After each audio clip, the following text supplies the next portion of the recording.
A good view of the Soyuz Ms-23 spacecraft docked to the Prishal module, which is the node module, a multi-hatched docking port for multiple vehicles at the Russian segment of the station. And now we're back inside Prishal at the hatchway to the Soyuz,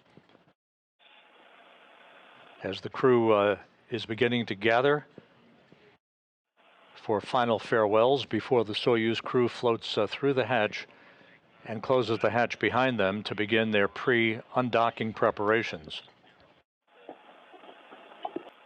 And a view of Frank Rubio, soon to depart the International Space Station. Rubio, Prokopiev, and Petelin originally were scheduled to spend just 6 months on the station, but a coolant leak developed in their original Soyuz that brought them to the station, the Soyuz Ms-22, back on December 14th last year, and a replacement Soyuz was launched unpiloted and automatically docked to the station. That's the Soyuz Ms-23 that they'll be returning home in a short time from now.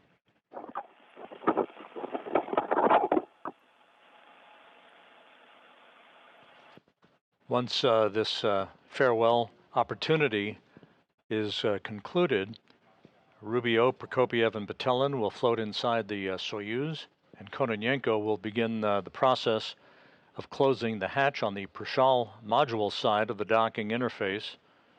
The Soyuz hatch will be closed, and the Soyuz crew, the departing crew, will begin to don their Sokol launch and entry suits. And with the photo fest now having been completed, final handshakes between the crew members. And we'll be seeing Prokopiev, Petelin, and Rubio enter the Soyuz vehicle momentarily.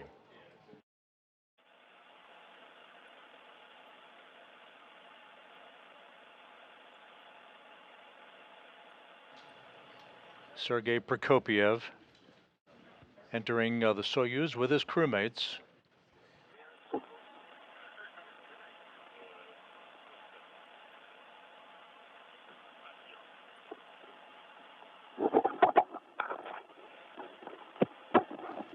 They are entering into the upper section of the Soyuz called the orbital module, which is basically designed to provide the crew members a bit of space before they move into the center section, which is the descent module of the spacecraft.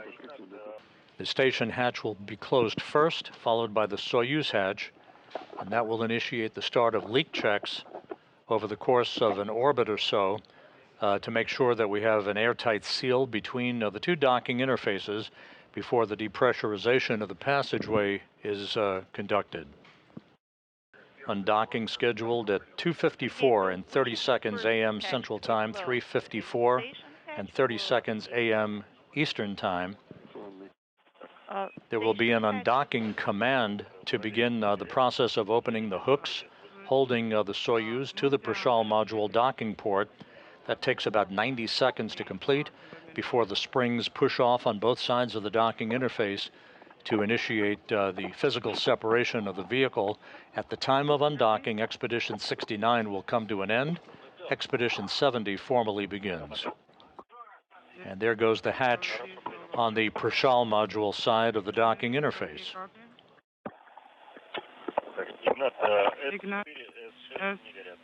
S4 and S6 are no longer illuminated. Copy.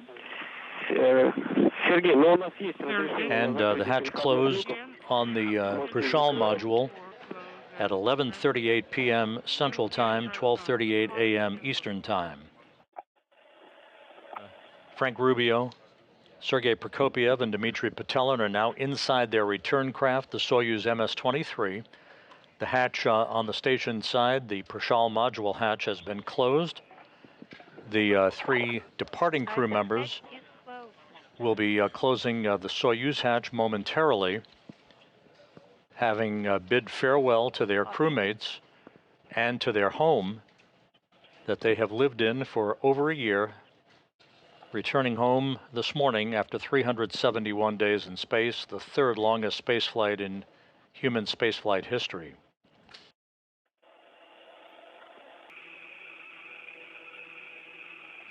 A good view of the three-sectioned Soyuz spacecraft. At the very top of your screen is the instrumentation and propulsion module with the solar arrays deployed. The center section is where the crew is strapped into their seats. That's the descent module, the only component that survives the heat of reentry to bring the crew home. And at the very top of the Soyuz, mated still for another couple of minutes to the Prashal module, that's the orbital module. Once physical separation occurs, the thrusters on the Soyuz will fire in two separate separation burns to open a separation rate from the International Space Station to an ultimate distance of about 90 miles from the station for the deorbit burn later this morning.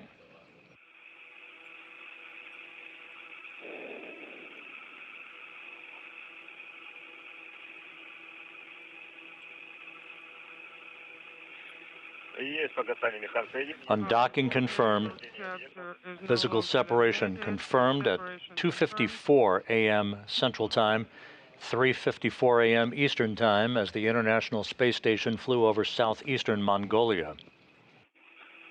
Frank Rubio, Sergei Prokopyev, and Dmitry Petelin have departed the complex that has been their home for over a year.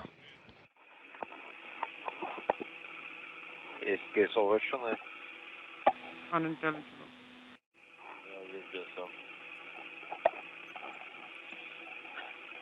Next up, in about 2.5 minutes, the first separation burn to increase the opening rate between the Soyuz and the station. That'll be an 8-second burn of the Soyuz engines with an opening rate of about 0.53 meters per second. Inaudible. Yes, we send the command, but inaudible, both from the control panel. And the indicator is no longer illuminated.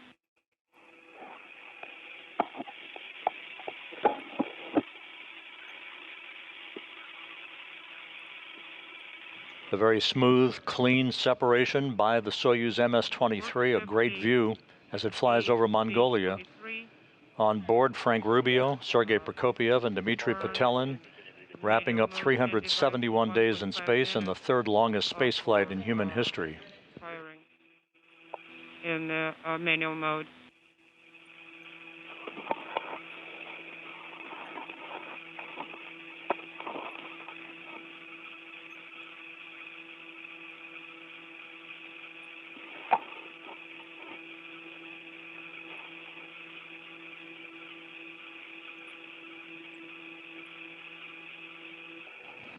At this point, the crew will have a bit of free time as they prepare for the deorbit burn and their ultimate descent back into the Earth's atmosphere. So how is it going?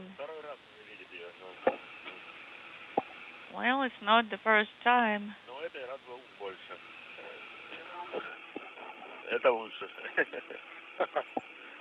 Well, it's going even better.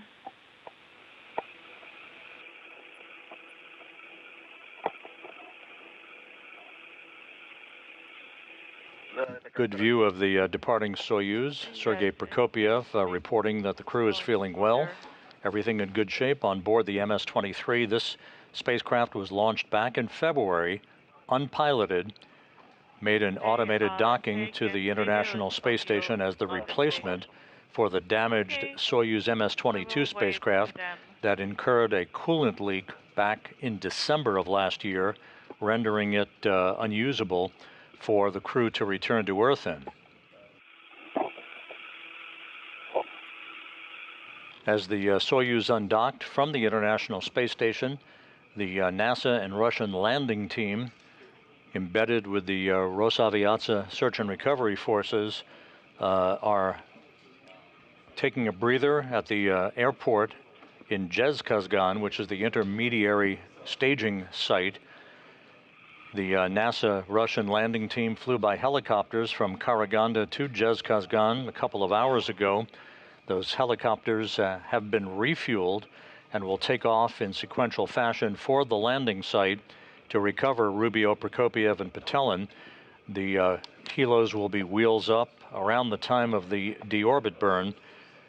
which again is scheduled at 5:24 and 9 seconds a.m. Central Time, 6:24 and 9 seconds a.m. Eastern Time.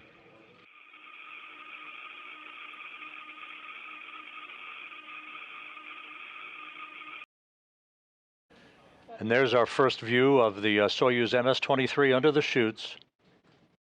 6 minutes until touchdown. This video is courtesy of Roscosmos.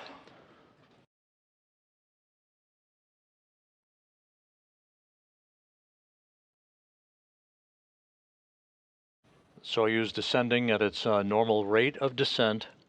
Search and recovery forces are reporting back that everything is looking good from their perspective.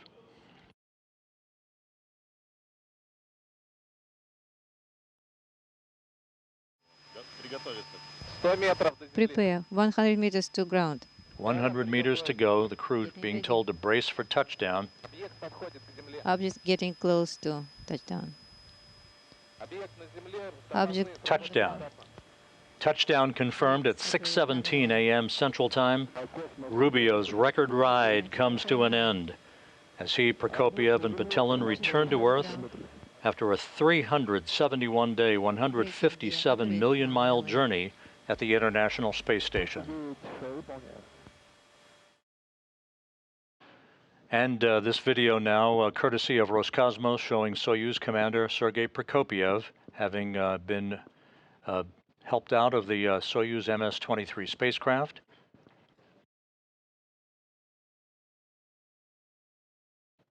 The crew home after 371 days in space, the third longest space flight in history, and of course for Frank Rubio, the longest single space flight by an American astronaut.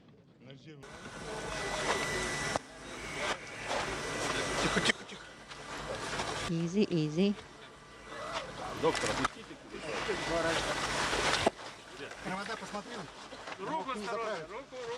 Check the arm. Check the cables. Careful. Easy.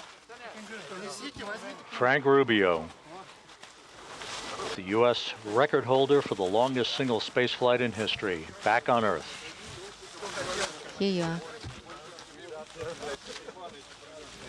Don't fall. Very nice to see you.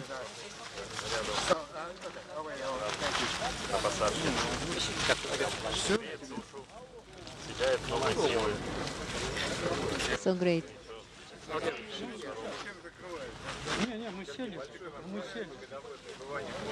We're all here.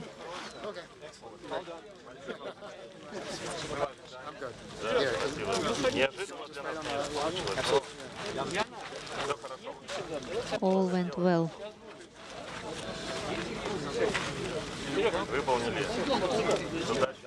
Great, thank you. Great. It's good to be back.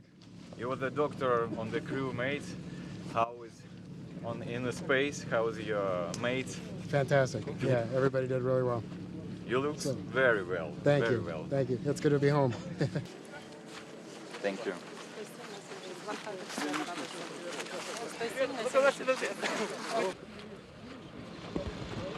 Once again, the view from the landing site, right by the Soyuz Ms-23. Frank Rubio on the left, Sergei Prokopiev on the right.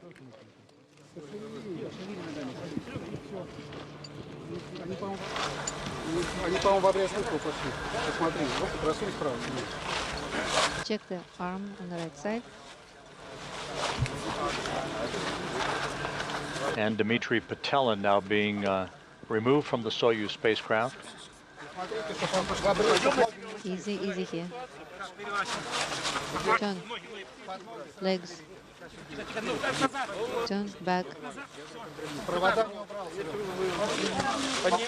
Little higher. Move him a bit higher.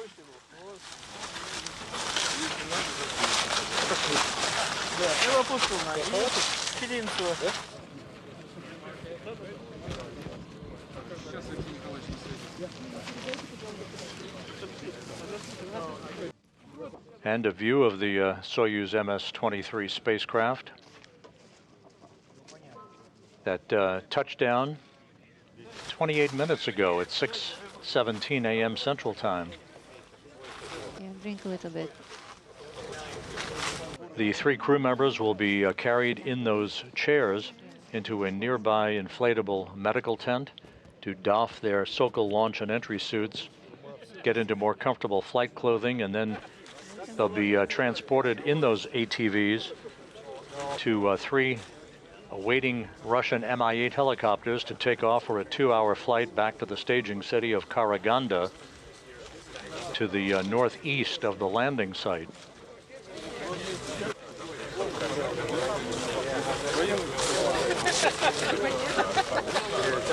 Soyuz didn't get any bigger.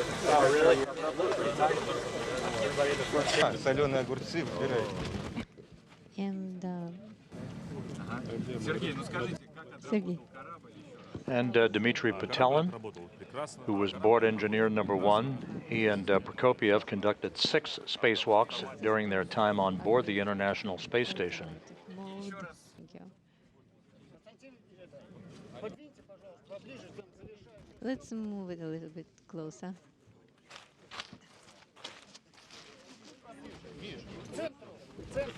Closer to the center.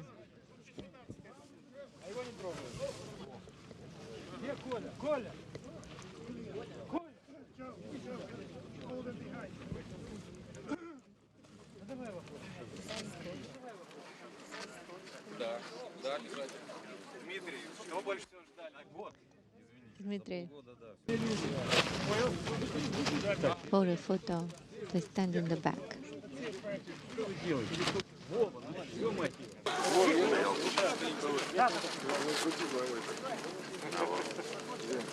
Those Matryoshka dolls bearing the images of each of the 3 crew members being presented to them by members of the search and recovery forces. I'm taking pictures of everybody. Oh, perfect. Very good.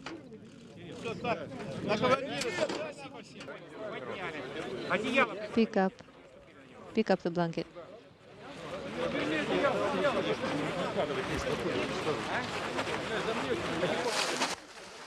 Prokopiev, thumbs up, being moved toward that medical tent.